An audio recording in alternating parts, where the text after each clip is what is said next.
Good morning, everyone. Thank you so much for staying with us. Welcome back. Thank you for being a part of Adapting to the Future. I know that I'm feeling inspired today. And my name is Christine James McKenzie. I'm the Communications and Policy Manager here at Jobs First and lead organizer for Adapting to the Future of Work two-part series. This panel, Redefining the Philanthropic Dream, is one that we are really excited about. Our speakers will be discussing equity in philanthropy, and it's definitely a very important topic. We're talking about how do we invest for economically prosperous and validated lives? How do we dream up more secure and prosperous futures for all? I'm thrilled to welcome my friend, Liz Faublas-Wallace.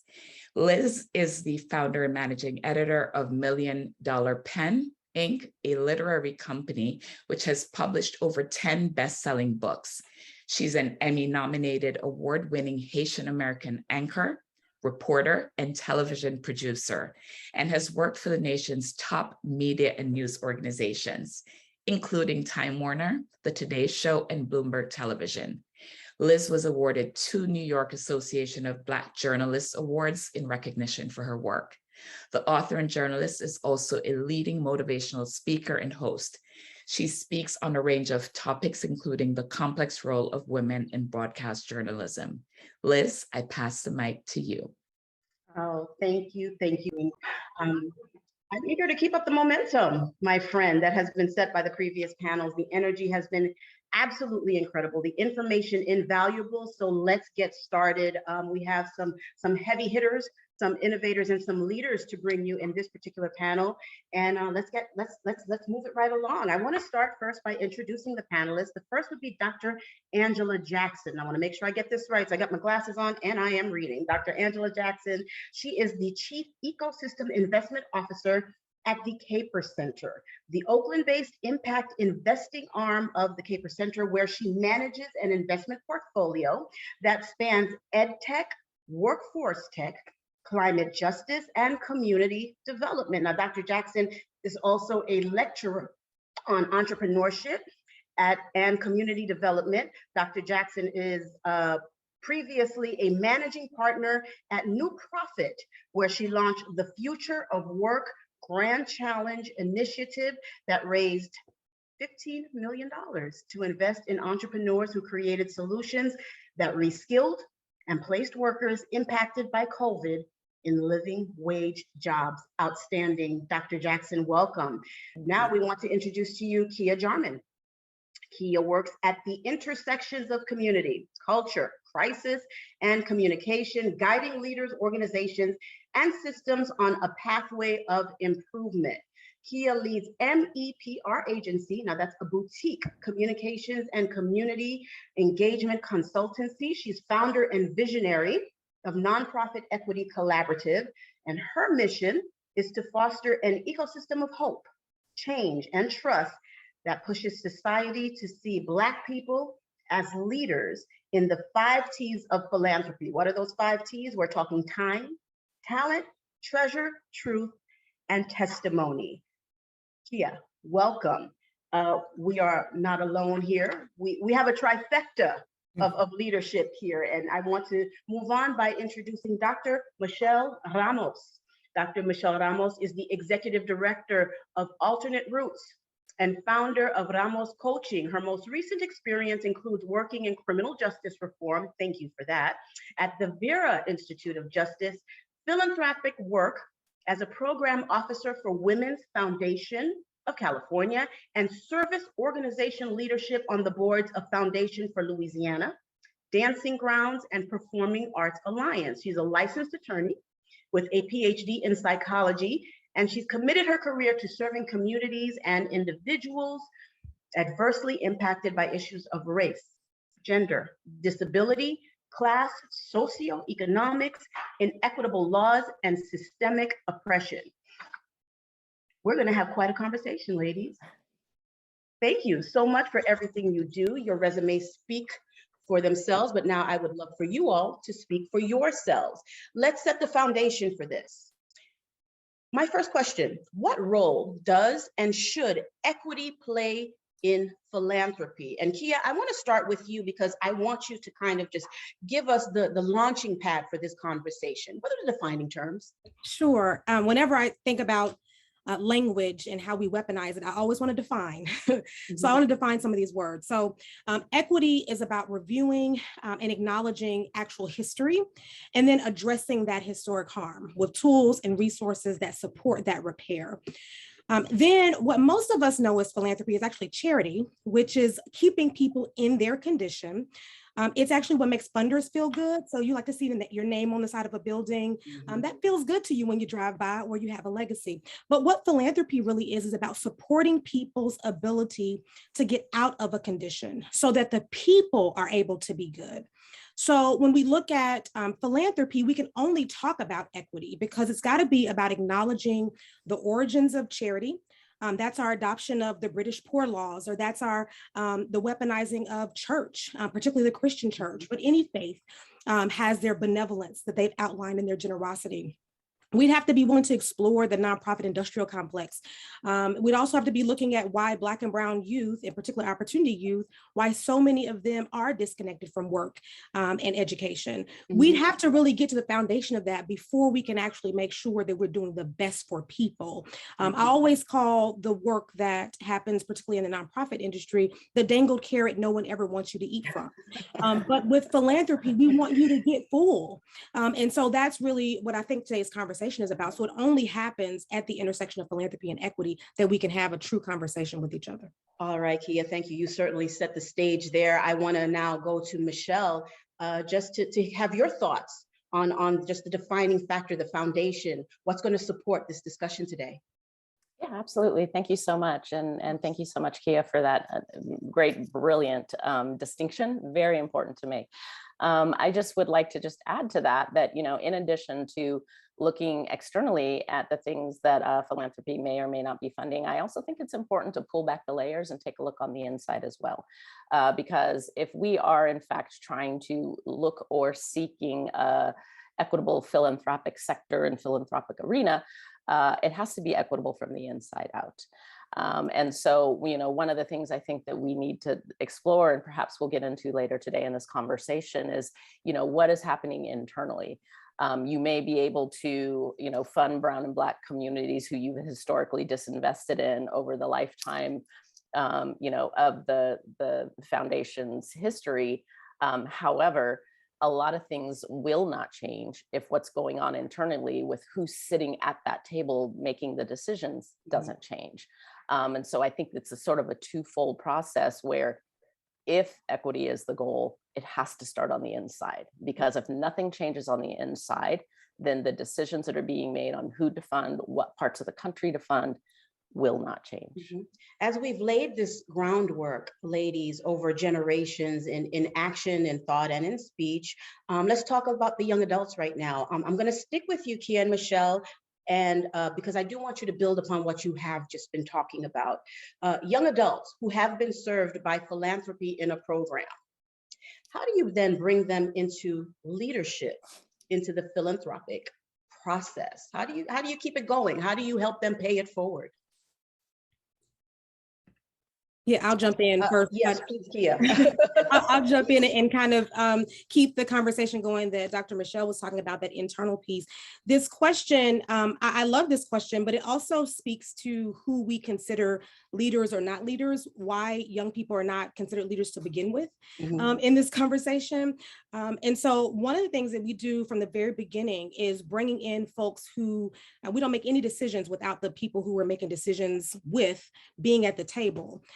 What I've learned, particularly as a consultant, is that we value a certain type of look of leader, a certain type of voice and expectation of a leader, but people with lived experience also have expertise. And so how dare we make decisions on behalf of people without doing that? And in particular, compensating them. Just because I can can put things in a beautiful report and deliver it does not mean that that my research didn't come from someplace. And so we need to compensate for where that research comes from. And that's how we start the process. So there's many more tools to utilize, but really starting there with seeing young people, seeing their families as people with lived experience, as experts, and not seeing them as an add-on, but seeing them as the initiator of the process. Michelle, really quickly. Oh, I'm sorry to interrupt, Kia. I did want to get Michelle's input on this really quickly. Yeah, absolutely. I mean, I'm going to kind of pivot a little bit sort of to my home organization, because my home organization, Alternate Roots, we have an entire program that is dedicated to our youth and to engaging them in really meaningful ways, meaning sitting them at that boardroom table, putting money in their hands so they can regrant to those in their communities. I think, you know, when we're talking about engagement, it's not a top-down situation, right? They have to know what it means to sit at a table, make decisions, fund organizations or artists or other folks in their communities, know what it means. And none of that should be tied to whether or not they have a degree or whether or not they have, you know, been in the ivory towers. It's about lived experience, much to what Kia said. That lived experience is so much more valuable, especially when they're at a table making decisions about their own communities. Okay, Angela, I just wanted to, I wanted to Oh, just you want to answer this question as well? Yes, please. Yeah, because it just brought up for me. So, you know, you announced that I'm the Chief Ecosystem Investment Officer at Kapor Center. Part of that, I have a lot of nonprofit and for-profit organizations who approach us for investments. And I was recently talking to one investment fund, and they told me how they were committed to diversity and equity, you know, a nonprofit, and that they had partnered with Year Up to get opportunity youth to come in. And so then my next question, when I looked at their team, who was all white, mainly all male, I asked them, well, what's the percentage of the people from the Year Up program that actually become staff members at your fund? And after having that conversation, I had been looking at other organizations who say that they're about opportunity youth, but it's just a program for them. I think that goes more in the realm of charity versus, Kia, like you said, seeing them as leaders with potentials and potential prospects. And I think that's where even philanthropy could take a look. If we think about all of these programs that we're funding for opportunity youth, how many of those same youth are coming into our organizations? At Kapor Center, where I'm at, we host a summer fellows program. We have a high school program. We can point to the percentage of those people, those students who came in as high school students, college students who now work for the organization. And so my ask or call or request would be for organizations to see if they can at least track the data and at least share it internally, if not externally. Angela, you raised so many good points, and actually that was going to be my question to you. How do you make these philanthropic efforts actionable with government agencies, with other organizations that pretty much talk the talk, but have not yet begun to walk the walk? What does that look like? How do you make that something that is the norm and no longer the exception? And you've pretty much touched upon the points, but I don't know if you want to elaborate on that a little bit, just to get these organizations thinking about how they can enact more programs that literally bring in these philanthropic efforts and make them actionable and execute them. Well, I know I'm speaking to the choir here, and a lot of you all know the statistics, right? We know that, you know, over $450 billion that are going into philanthropy. We know that Black, Latinx, and Indigenous communities and leaders and organizations only receive a little less, probably 4% of that. And if you look at Black-run organizations, 1%. And so what we can do immediately, and I you know, is start tracking this. And I mentioned that talking about the number of opportunity youth we say that we want to help. You know, how do we help them actually land jobs within our organizations? The same thing is about who are we funding and looking at disaggregating that data. I was working with a very large foundation who I won't name on this, but they took a look at their data and they looked at who they were funding with one-year grants and multi-year grants. And they found what evidence has shown that Black-led organizations got more one-year their grants. They got more restricted funding. And so another practice could be actually looking at that data and bringing a third party in to validate it. Again, not to out yourself, but I think philanthropy, we need to be in a learning mindset. We ask our grantees, the people we invest in, to be learning, to share their data. I think that we need to work shoulder to shoulder with them and share ours as well. So tracking all of these metrics, being public about it, and holding themselves accountable. Okay, accountability is always a very key issue, I think, in all aspects of society, but especially here as we talk about it now. Thank you, Angela, for talking about just getting more granular, especially with the details. I do want to move on now to a topic that we've all been affected by, and that was COVID. When COVID hit, I'm happy to say that philanthropy rolled up its sleeves, removed some restrictions, and you can talk to me about that as well. Some restrictions, maybe not all, just to give general operating support. They used the money to respond to the emergency. My question to you ladies is, are there any permanent lessons that philanthropy can take from COVID or even the labor market upheavals of this past year? Like, as an example, we have funders and employers that were incentivized to create better ecosystems that break down barriers to employees without a 4-year degree. It's not the answer to all questions, obviously, but it was a start. What more can we do? What other actions can we take? Michelle, I actually want to pose that to you first, and ladies, I'll give you an opportunity to respond as well. Thank you so much. Absolutely. I think that, one of the things that, one of the outcomes, if you will, of COVID, as horrible as it was for all folks, across the world, one thing we saw here is that it definitely held up a mirror to philanthropy, because philanthropy had to move quickly to be able to disperse funds.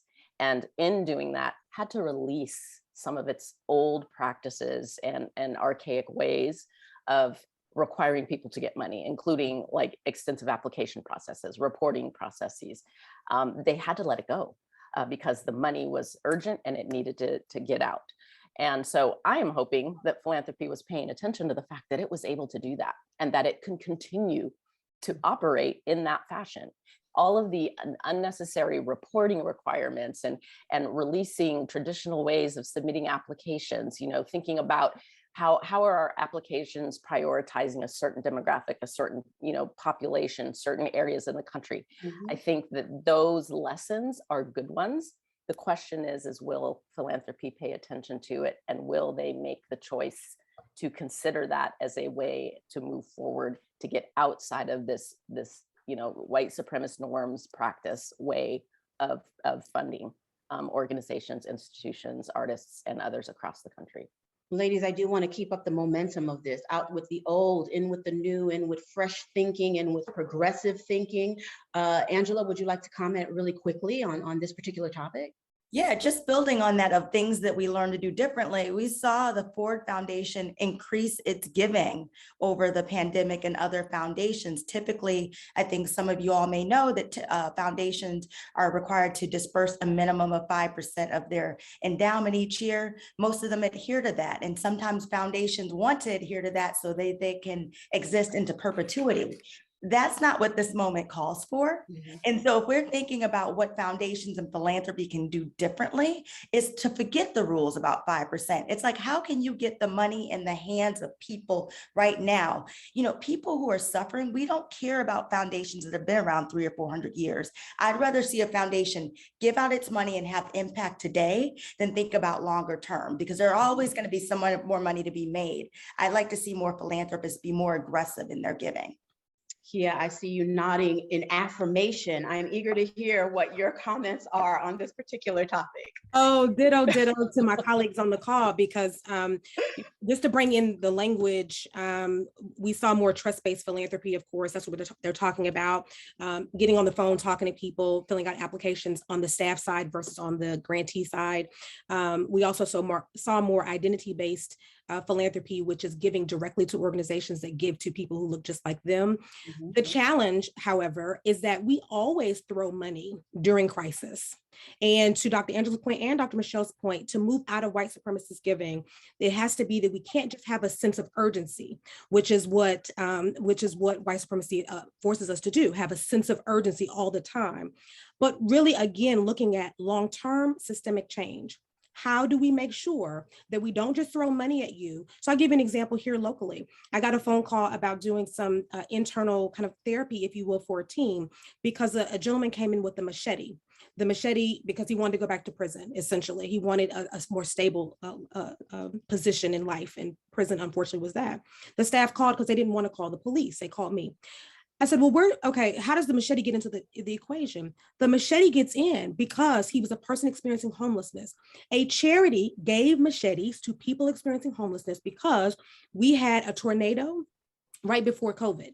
So we have a tornado happening and then COVID. So for them to remove the brush in their communities, they got a machete. Do you see how that does not make sense? That rush to urgency to give someone a weapon so that they can then do something that you feel good about in the immediacy. But long-term, people were hurt because he went to a location and used that so that he could, of course, go back into imprisonment. I share that to say that's an example, seems like an extreme one, but it's a reality of what is happening all the time, where we're just throwing money, particularly at Black and brown communities, and then not coming back on the other side and saying, we don't want to give you tents for your homelessness anymore. We want to give you affordable housing that you can actually live in, and we can help you to thrive. So we've got to move from survival mode in this charity mindset to really helping communities thrive, and then giving them tools for their own liberation. People will liberate themselves if we give them space to do that. Oh, Kia, that context was so incredible. We have people in the chat just cheering you on, cheering all you ladies on, because you all are making such excellent points. I know this is a broad question, but time does not permit us getting even more, doing more deep dives. But how should we truly center like those most impacted in the philanthropic process, a lot of what you talked about just now, Kia, without being performative? Like, how should philanthropy balance visible versus invisible diversity? I'm almost positive one of you ladies, and I'm sorry, I can't remember, which one it was, that was just like, look at me, I'm being philanthropic, I'm doing what I'm doing. How do you balance that, or do away with it, perhaps, if it actually is just not helping the situation? I want to start with you with that, Angela. So I think the way that I'm thinking about philanthropy and philanthropists is, and I talk a lot about this, is just the need for proximity, and not out of a sense of it's the moral thing to do, but really out of a sense of like, how do we be more effective? When we have seen, when we put money in the hands of proximate leaders, we get more return on the investment there. And so how do we begin to take a view of, I'm going to invest in these leaders who are proximate to the communities because I want to do more effective philanthropy? And so one thing, in talking to leaders is just really understanding, one is, how are they broadening their networks? I love what you said. It's bigger than having someone just come and sit at a table. It's like, truly, how do they engage? One is thinking about proximate entrepreneurs, really understanding the barriers that they have to foundations, understanding, as you mentioned, Kia, what are the application and processes that serve as barriers from them actually accessing the dollars? And then two, like we've said before, when you've got a proximate leader, how do you really show them that you value them? And I show you that by the consultants you pay. We know how much we pay our consultants in the nonprofit and philanthropic sectors. Why is it that when you have a worker or a mother come and give a survey that we're giving them $150? Like, what is their time worth as an expert? While I was at my former organization, New Profit, I stood up a worker advisory board, and we paid those worker advisors the same amount that we pay our consultants per hour, because they were giving us their time. It was a mutual exchange. And when we looked at that, and they felt like that, and I just saw over and over that they had more respect in the organization. So I think those are just some thoughts that I have to come top of mind. Ladies, anyone else like to opine about this particular situation, because I truly do appreciate, and I have to say, the analysis and the fact that the solutions are being offered up in this conversation. I think that is the most important, being actionable at this time in our lives, especially with this particular topic, with philanthropy, with philanthropic actions is so important. I do have a quick question though. How can philanthropy better direct resources that are available, based on what I'm understanding, they just have to be allocated properly, to educational solutions that reach deep into our communities, into the communities of people of color? And I will, you know what, Michelle, I'd love to start with you. I'm so excited. I'm just like we're at a coffee table. Girl, let me know what you think, Michelle. Well, you sure? I'm just going to circle back around to what has already been said here time and time again. We have to trust the communities. Philanthropy has to trust these communities. We have seen it time and time again in these BIPOC communities, in these communities that have been historically disinvested in. Mm-hmm. If they own the solution to their problems, they thrive. We have seen it over and over and over again. And so, while, you could be very prescriptive about, well, here's this idea, here's that idea. At the end of the day, if these communities are trusted and they are empowered and they are given the funds to do, they know what to do. Mm-hmm. These are their communities. They know exactly what to do. Mm-hmm. Yep, absolutely. I would love to build on that. I was talking to a good friend, Dr. Melanie Tavares at the Hartford Community Foundation, and she was sharing with me a story about a proximate leader who was formerly justice involved, who created a program for men who were returning back to their communities, who had also been justice involved. He had the idea. He had the track record of getting these men back in the community and working.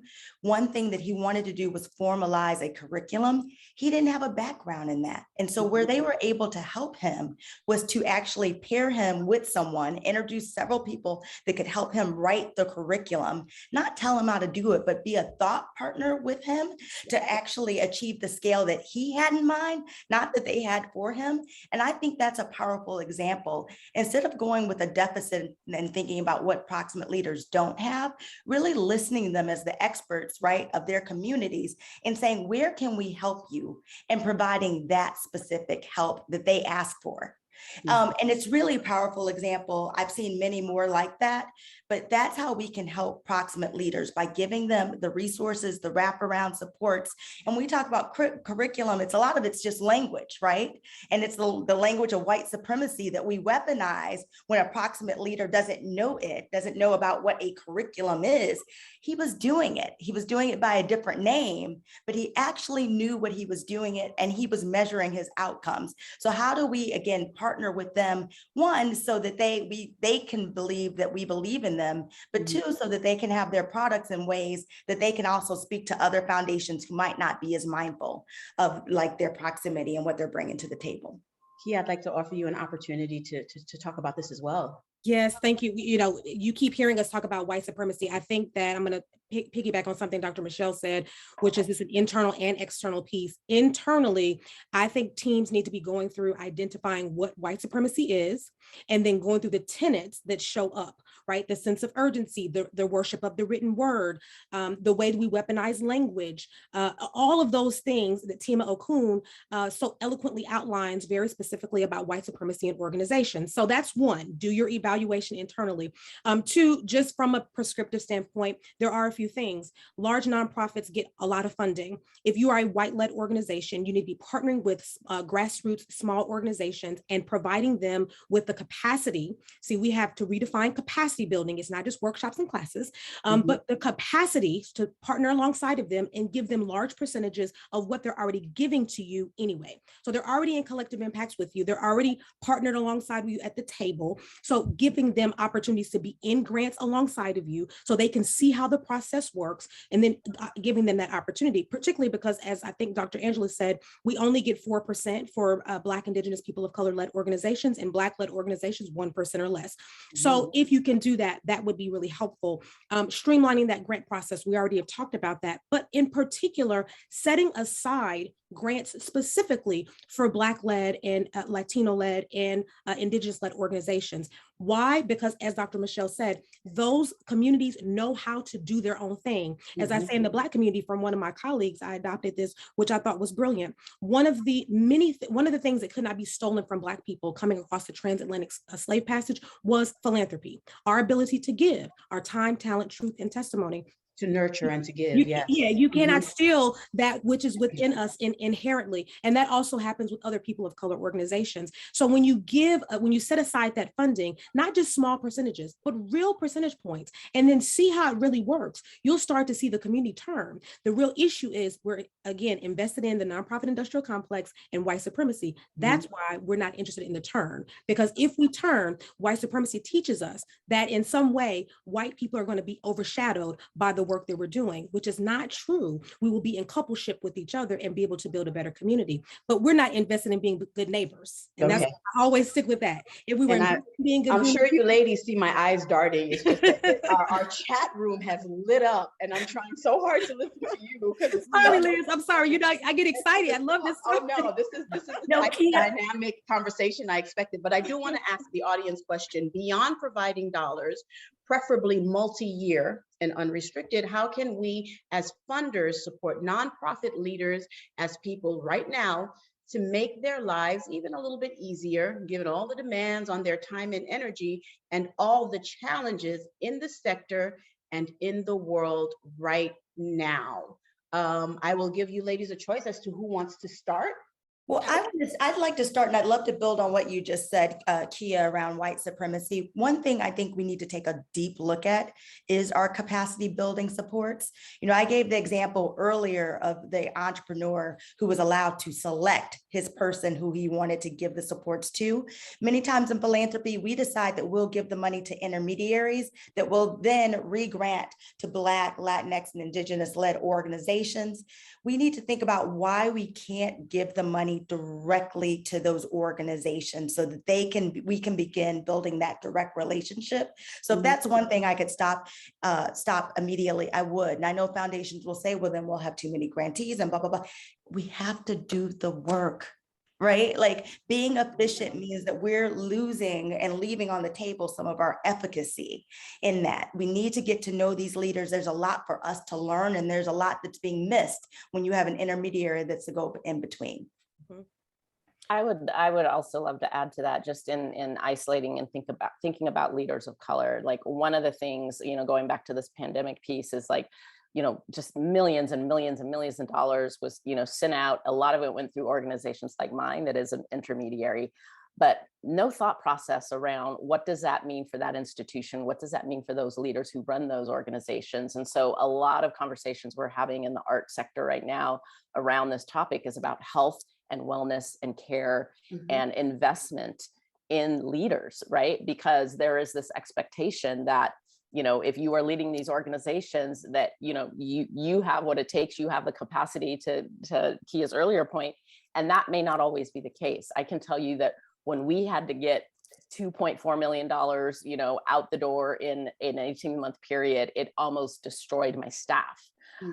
Because we knew that folks needed the money and we were willing to work night and day to make it happen. But, you know, philanthropy really needs to have a hard look at how are we supporting these leaders in these organizations, especially Brown and Black-led organizations who, in addition to having to do all of this dispersion of funds, are having personal traumas with everything that's happening in the world right now, right? Like, just add that layer. And then you take another layer for those of us that are down here in the South, which, by the way, less than all of 5% of funding of all national funding comes to the South, with climate crisis and hurricanes and things that we're dealing with. It's just thing after thing after thing after thing. So what are we doing to support the health and wellness of these organizations and their leaders, in addition to trying to get money out on the ground to the folks they serve? It's like they say in the South, right? You can't pour from an empty vessel. I think they say that in all forms of spirituality, anybody that believes, right? You can't pour from an empty vessel. So thank you for that. Michelle, Kia, would you like to add to that? Yeah, I'll just pick back up on it and give a real-time example of what Dr. Michelle is talking about. Here locally, we have an organization called the Healing Trust, and what they've done is invest particularly in Black and Brown leaders by a couple of ways. One, doing like weekend yoga retreats and safe spaces, and then two, also doing sabbaticals. You can take up to 3 weeks, I believe, and they gift you $20,000 to do that. That money can also be used to provide support for your organization. So if you need to hire an assistant or a program person to keep things afloat, then you're able to do that. That is about dollars. But I also want to go back to that internal piece. If you're a funder, stop requiring your staff to come back to work. That's an unsafe space for many of our Black and Brown leaders. They should be able to work from home or wherever we've proven that it can happen. Because when you walk back into the workplace, the mask that you think we're taking off from COVID, we're actually having to put back on to walk into work environments. So I just want to give that piece to also keep in mind that we know a great majority of our on the ground workers are Black and Brown people, and they very often have to come into work environments that are harmful, again, because of the white supremacist structure that we have as a country. So consider that also as a funder, just what your staff needs are for your organization. And then you can also think about external needs for other organizations to the points we've already made here. I truly appreciate that you women have seriously, you great women, you leaders in your industry, seriously give consideration to health and wellness in what you do, because I think that is such an understated and underappreciated aspect of the work that you do. And thank you so much for bringing that to the fore and thinking, getting us thinking about that, putting that top of mind. I want to go back to more data-driven information from you ladies, please. In 2022, a report that the Johnson Center put out suggested that data philanthropy, predictive, analytic, and machine learning to demonstrate impact. Did you think that that was a good tool that they used? I want to start with Michelle in that particular aspect of questioning. Sure. So, you know, folks in the area of country where I live and in my circles believe that data belongs to the people, right? People, you know, this idea that we're going to come in, we're going to extract all of these things and then tell your story based on data we are taking from you is not real. So much of the story of whether it's giving or communities or granting or programming is you know, qualitative in nature. You can't tell the story from the numbers all the time. And we know that philanthropy loves the numbers, right? Because that for them is where the measure of success is. But we know through and through that that is absolutely not the case, and that data belongs to our people. So during the time of COVID, again, going back to that time, so many foundations were like, well, we want to give you money, but we want to know like where the impact was or who this money went to or how this, and we were like, no, the answer is no. We are not in the middle of a crisis where people are starving and trying to figure out how they're like going to make ends meet. Ask them to take a survey. That is the most ridiculous thing I ever heard. And we literally, in a collective that we were involved in called the Southern Power Fund, turned money away from philanthropy. He said, no, thank you. We are not going to take that money if you are tying all this to it, including this data piece. Data belongs to the folks. It is theirs to give. It is theirs to tell their story. So fundamentally, just really have a problem with the data piece. We lead to, it's such an inappropriate use of the transparency term that everybody's been talking about these days. I appreciate you talking about that. Angela, would you like, you seem very thoughtful on this particular topic. So I do want to hear what you have to say.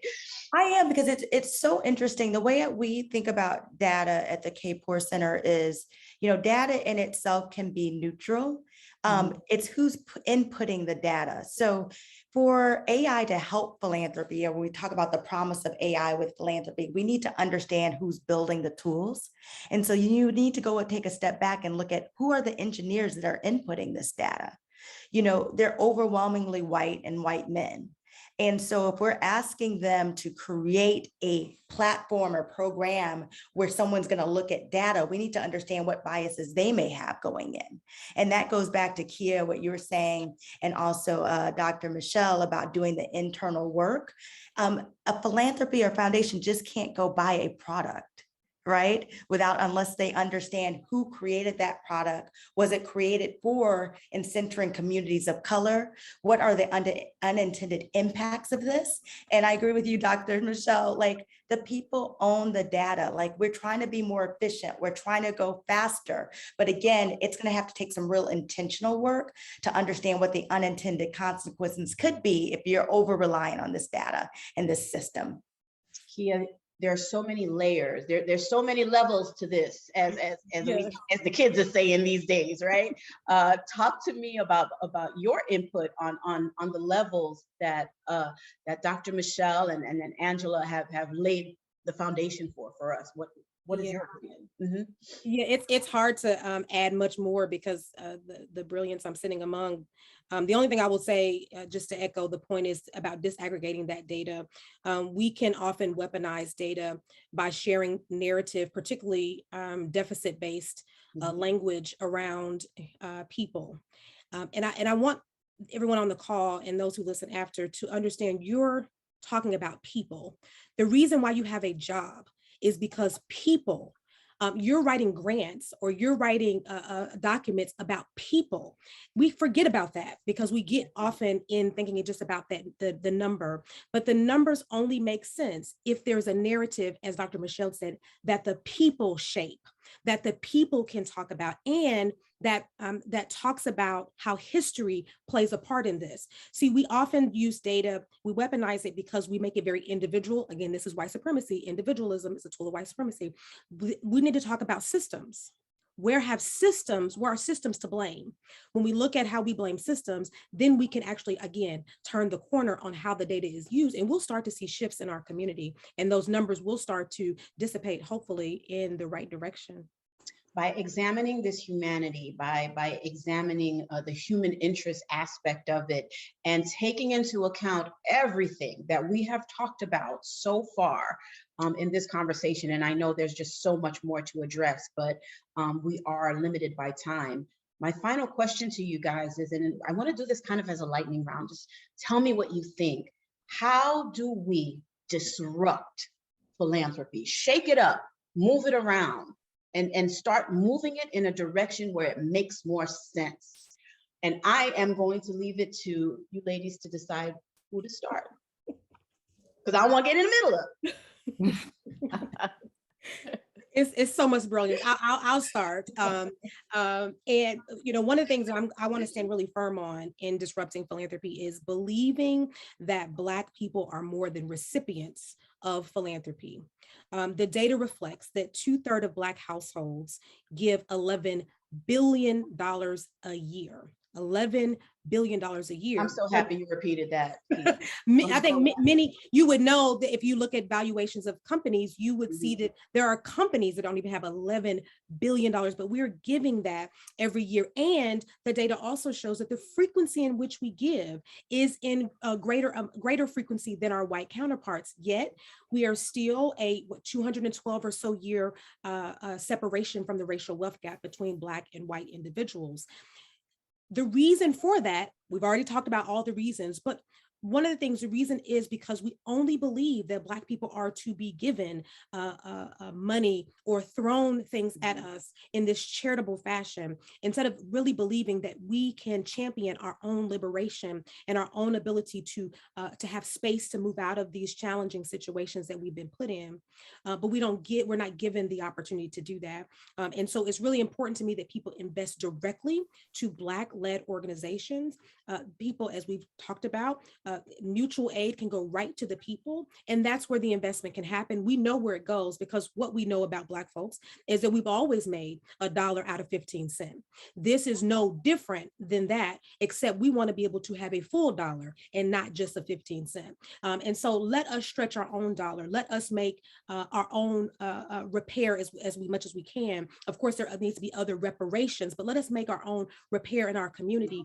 Trust us in that way. So I stand on that hill. feel that Black people are more than just recipients. We have audience members talking about preach, and snapping and snapping. Come on, Kia.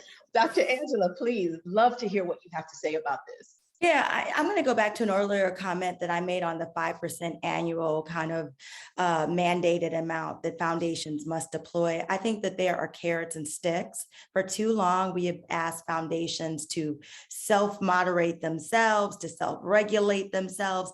That hasn't happened. So I'm thinking a lot about what can legislation do, for one? And the reason behind that is these are public dollars. Like this money that foundations are giving out, we'd otherwise have in our federal and state coffers if we didn't. So I want to know, how much are they spending? How do we raise the amount of that annual minimum spend? Two, who are they giving the money to? For who's on their boards? You know, if you think about foundations, 93% of them are white men who are on the boards. You know, think about the state of California, what they did with public companies. They're mandating that they at least have to have 1 or 2 people of color on the board. So, I mean, those are things that we can do that are structurally to really shift this archaic system so that it works better. We need to change who the board is. We need to change who the staff is. We need to change how much money that they're giving out. We need to change the incentives, because right now the incentives as they are is for foundations to, again, operate in perpetuity, to do business as usual without little accountability, because it's really hard when you are a grantee, who's the one who's going to call the foundation out on the carpet. We can have this conversation here because of our positions. It's not normally one that a foundation will hear a leader. Dr. Michelle, talk to us about that, giving us the voice, giving us the power, letting us know that we have the right to ask these questions and know these numbers. Absolutely. I think my mind is always like, how do we learn to live without philanthropy? That's the dream, right? Like that is ultimately the dream, right? And what I can tell you is, you know, over the course of the past couple of years, because of everything that we've seen, we're seeing it happen. We are seeing organizations, individuals, community organizers, people on the ground, on the front lines, coming together, working together to figure out alternative, you know, solidarity economy models and ways to work in which they are investing in themselves that is doing this to philanthropy. Thanks, but no thanks.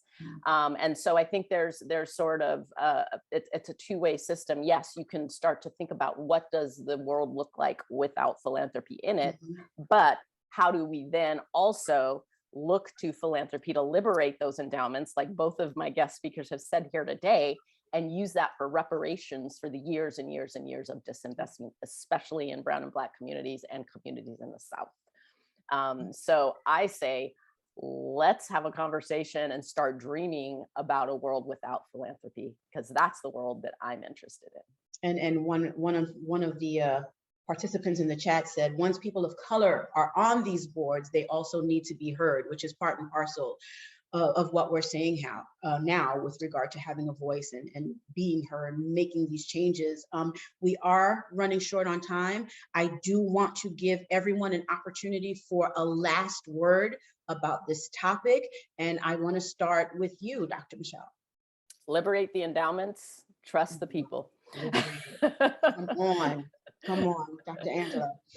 I think mine is about follow the data and hold people accountable. We have more power than we think we do. I think we need to make some noise. I've seen the articles out there. We need to point out the shining lights, also the actors who could do better. And I think that's our responsibility in these seats to help foundations do better. Yeah. I would Bring say, it home, girl. I would say, one, thank you for having me. Evaluate the system.